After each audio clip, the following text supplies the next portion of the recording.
All right, everyone, we're gonna do a RokForm mount on the old bike. I figured I would do a little short video for this and kind of go through how you set it up. Let's open this thing up here. It's a nice little flap right here. It is one-handed. So opens up nice like that. And then we will open it up. Maybe we will slide it open. How's that? And with a booklet, instructions. If anybody wants to look at them, I think we can figure it out.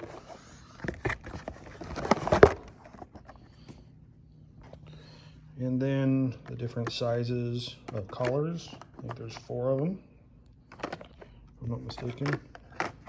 2 there, 2 there. Comes with your lanyard to put on your phone case here, as long as you have a RokForm. Comes with a little Allen tool and the nice mount. So it looks like there's 5 different ones because there's 1 in it. So it looks pretty straightforward. Looks like you loosen this up so you can get this up out of the way. And then there's probably a bolt head on the upper side, I'm guessing up here. And then you figure out which collar you need for your handlebars. And then we'll mount it. I'm actually thinking that I'm gonna mount it right here.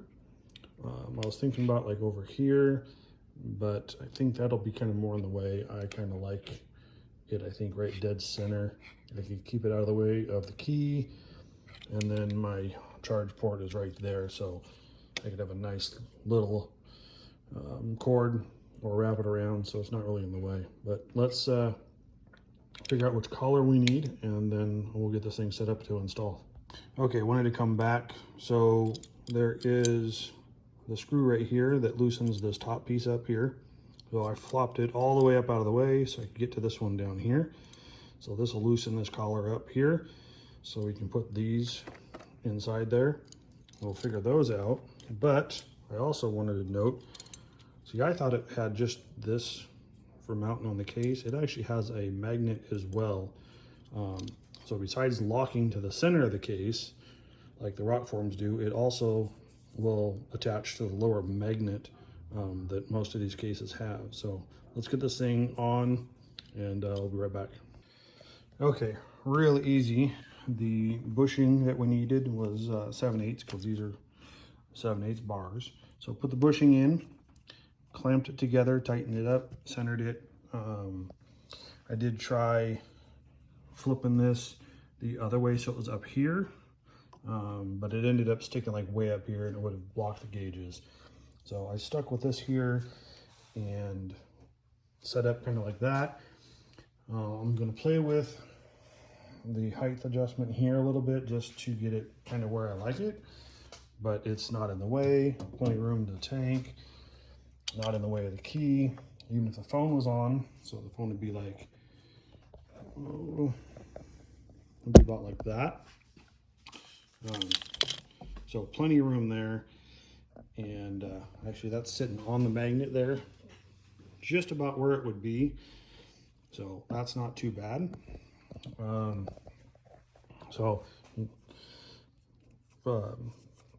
Very good, solid, nice billet style stuff.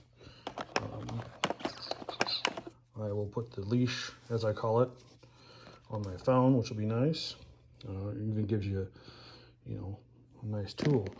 So if anybody is interested, I will have a link to this, and I don't have the isolator mount yet, but there's an isolator mount that'll go here between this and your phone case.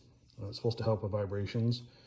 When I purchased these, it was currently behind, so when I get that, I will show you the difference of how that is. We'll take a different video so you can see the phone and the vibration versus one without it on, so you can see the difference. But nice quality, and like I said, I'll have a link to this in my description. It's the Amazon affiliate stuff for me. Kind of helps me out a little bit so I can do things like this and get videos out. If any of you guys appreciate it or want anything else, thumbs up, subscribe, like, comment, let me know, and we'll see you guys on the next one.